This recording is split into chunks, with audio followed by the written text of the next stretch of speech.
We're going to start with the danger of knowing what you know. The danger of knowing what you already know how to do and why that's dangerous. So, one of the things I do know how to do already is turn the microphone on, but then there has to do with actually doing that part of the job. Okay, there's a danger in what you already know how to do.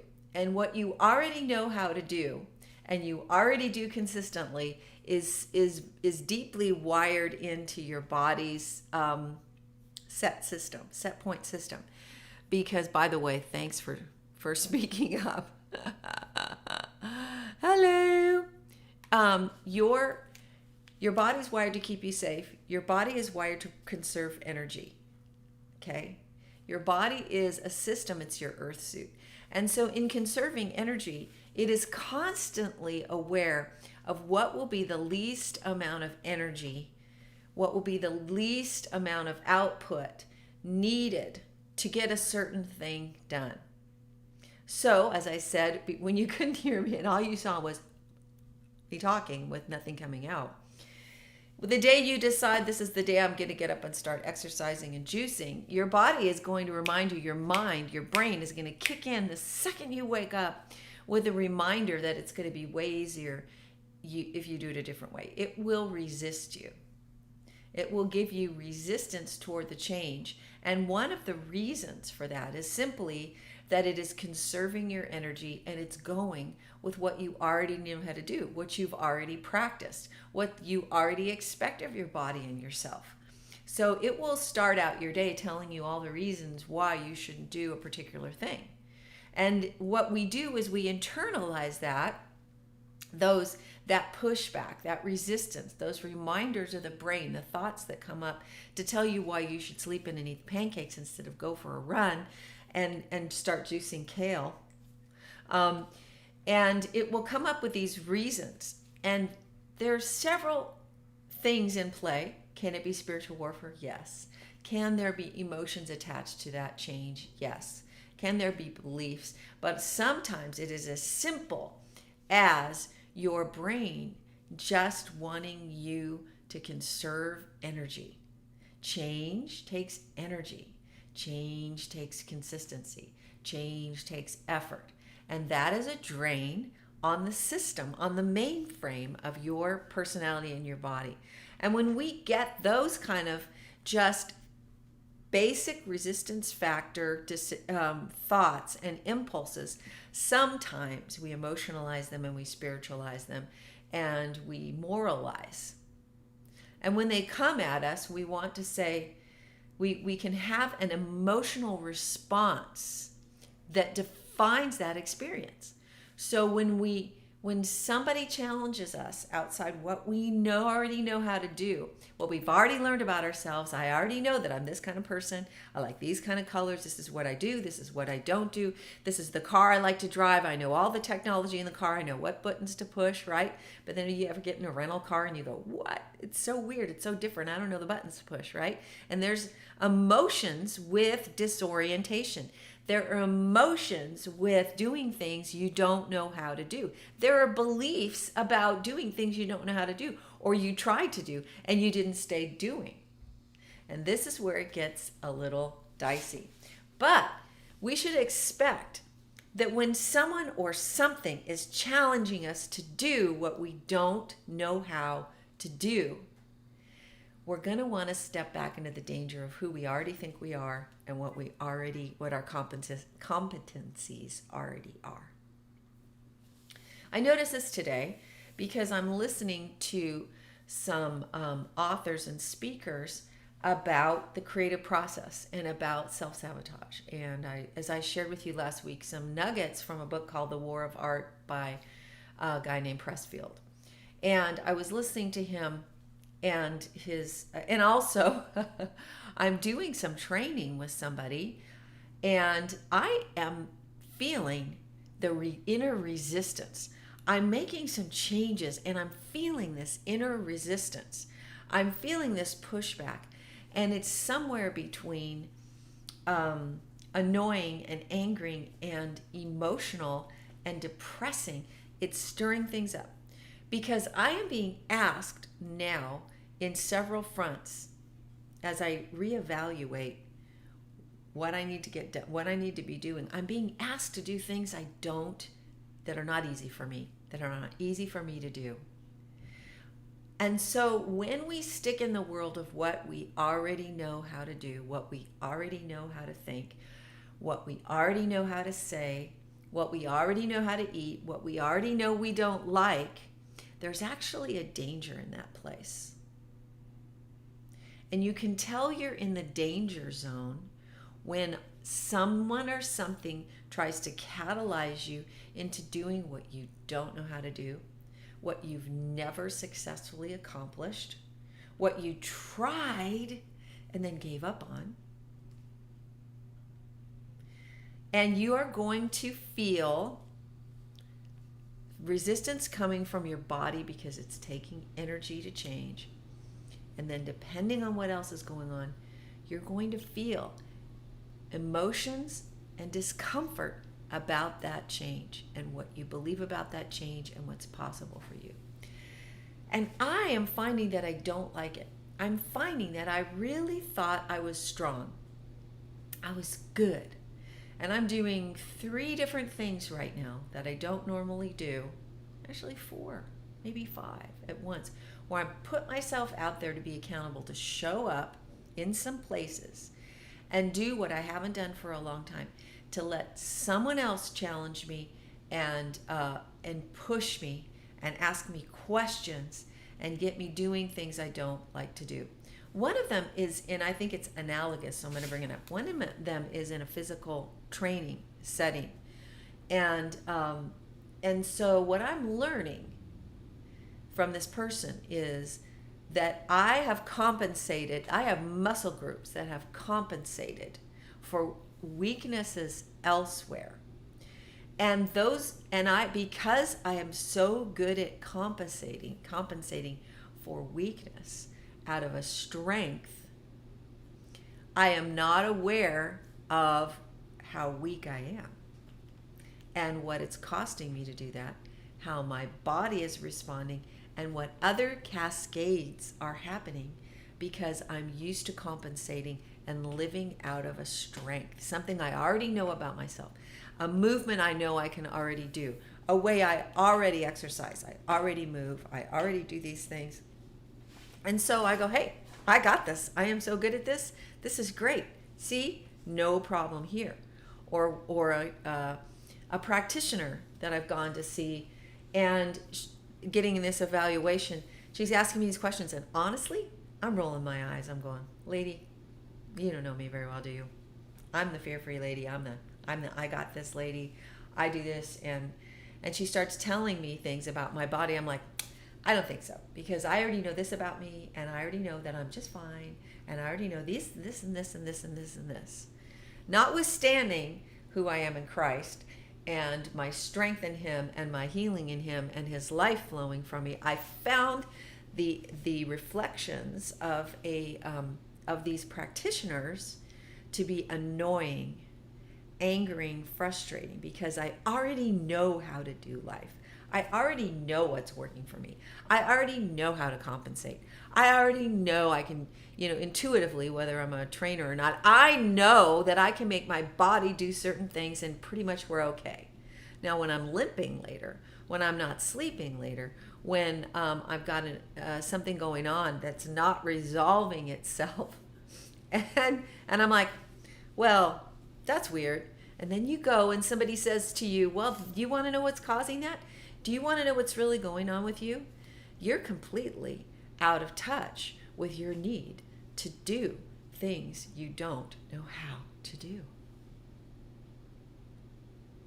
What if your biggest problem in learning to live fear-free, and my problem learning to live fear-free, and my problem to actually do the work and actually do the things I say, is to let somebody challenge me into all the stuff that I don't know how to do, that I'm not used to doing, that offends me because I like the world I've created. You see, let's just be real personal. I have created a world. I have a risk that I do regularly. I teach and I mentor on this subject, and I have gotten to a point of confidence, and I teach about risk. So I'm thinking about that I've pretty much, I've got all the bases covered in the Little Julie Lavender from Bakersfield, California world of overcoming. I'm pretty good. What if somebody comes from outside of that paradigm and says, I need to tell you something. Something you can't see, something that you are unaware of, something that you don't think need to know how to do because you're so invested in what you already know. The things I already know about living fear-free, the things I already know about working in creativity and relationships. I'm like, we have got this going on. Da, da, da, da, da, da. And then something comes along, maybe like what happened to me a couple of weeks ago where I wound up in the hospital, maybe feeling the creaking of different parts of the body going, you're not using me the way I really need to be used. Maybe the sublimation of a gift, maybe the avoidance of showing up on the page, maybe the running toward the crisis so I can play air traffic controller instead of going over here into this place of weakness where I'm not very good at it. I'm not sure I know how to do that. I have an I've tried that. I did that. Is this making sense to any of you people? There is a danger. There is a danger in sticking with the things we already know how to do.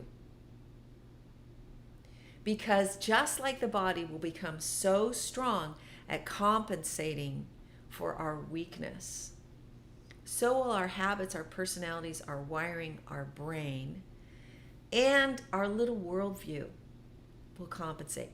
And I have to say, as I'm annoyed right now, I'm just slightly angry and frustrated as I'm allowing people to speak into my life when I thought I pretty much knew how to make it run pretty well. I know how to make the trains run on time. For me, right now, my daily choice to do something that scares me is putting myself in the hands of people who can see my weakness physically with my internal organs, even people who can see my weakness in faith. Like I told you guys about Curry Blake. Well, I'm going to a church down here that's associated with him, and he says some really, really challenging things about authority and healing, and some things that are really offensive. And going to these Bible studies, they're kind of a lot of work, to be honest with you. They're kind of... And you know what happens when you get in that place is when you hear yourself in your head kind of go, do you have any idea who you're talking to? Do you have any idea? I mean, I've been around this 100 times. I've been in the church since whenever, and I've been to every prophetic thing whenever. And do you know who my friends are? And do you know what I do? And do you have any idea who you're talking to? Because I'm already the one who does this. I'm already the person who whatever. And I'm allowing myself, putting myself in person, on purpose, in the hands of people who are going to find that one spot in the massage that hurts the worst. You know those people? They come around your neck and you think you're feeling pretty good. And then they go in for the kill right under your scapula and they find the knot. And all of a sudden you're like, and then they're starting to tell you, you hold your phone like this, don't you? Or you do that. And what your body's telling me? Your body's telling me that, da-da-da-da. And you know what I always want to say to those people? Shut up. Shut up, you know who you're talking to. I got a thing going on. I got a thing. Don't be telling me to change this, that, or the other deal. Don't be telling me that I don't know how to do God. Don't be telling me that I'm, that don't know how to use my body, or I'm not healthy, or this or that. Don't be telling me I don't understand faith and authority. Pfft, you know who you're talking to.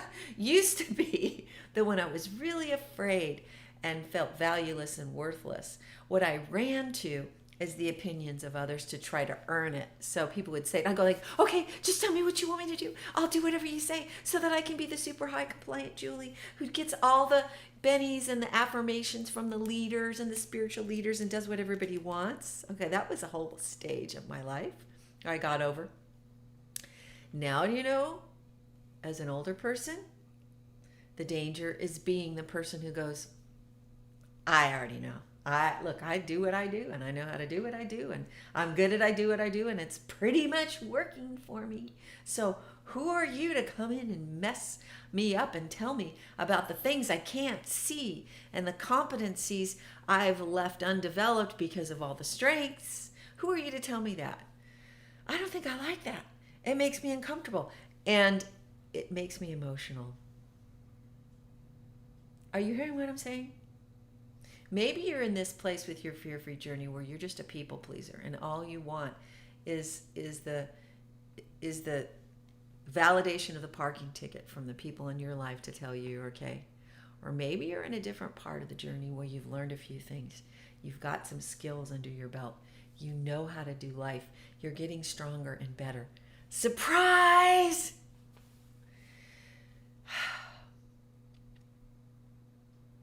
Sometimes the fear-free life involves realizing that all the stuff I learned about how to live my fear-free life and my life of authority and abundance needs to be challenged.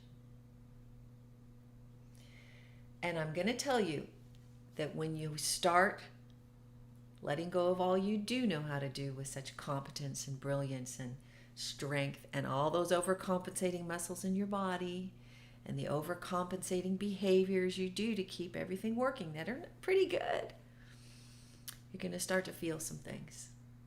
And I don't like that. It's allowing some things. It's like when my trainer makes me do something and I kind of want to go, dude, what are you saying? I mean, like, I'm healthier than 98% of the people out there. What are you talking about? This is... And he'll find the one movement. He'll find the one thing and prove to me this whole thing is completely undeveloped. And if you do this, here's the result. I'm like, and I don't like it. I don't want to do it. I don't want to deal with it. I don't want to be seen. I don't want to be known. I just want to do what I know how to do. Comes a point in time, you've worked through a lot of stuff. You've gotten where you've gotten in life, and you just want to do what you know how to do. There's danger in only doing what you know how to do in so many places. And we'll talk more about that later. And I think one of the things that happens first is that you begin to feel things you haven't let yourself feel in a long time when somebody challenges you to do the thing you're not good at. It's another way of saying go do something that scares you. It's just a little more subtle. It's a little more subtle, this kind of scary. It's like somebody calling you into a level of competence and consistency in the areas where you've always said, that's not me, that's not what I do. No, I'm good over here, right? So it's subtleties as you move forward, as God has healed the traumas and the post-traumatic stress disorders and the different things, and you begin to settle down and your body begins to come under the government of clear truth thinking and transformation. Then it's like training a major muscle group and training a small muscle group, and the difference between what they do for you. So I'm right in the place where I'm letting people speak into my life who can see what I can't see, and I don't like it at all. I don't. You're not going to like it either. But I've come to the decision and to know how to do than to allow someone who sees what I can't see to help me develop what is essentially withered because of my strength. Don't be withered by your strength and what you already know. And be aware that when somebody comes along and brings that stuff back up to you, you're going to feel something about it. And maybe that's a tell. Maybe that's important. Maybe that's like, oh, this is the thing that scares me. It doesn't scare me in the old scary way. It scares me in this feeling that I may never be good at that. I may never be able to stick with that. I learned how to do this because I know I can do this. But that, get you right here. Okay, my friends, I will be with you again tomorrow. And so think about what you're doing that you already know how to do really well. Ask yourself the question, is it dangerous for the larger purpose of your life for you to stay completely surrounded by your competency and your strengths and your major overdeveloped muscle groups of faith, of habit, of body development, whatever it is, right? Okay, let's and face that stuff. You ready to do some of that yourself? Give it a try.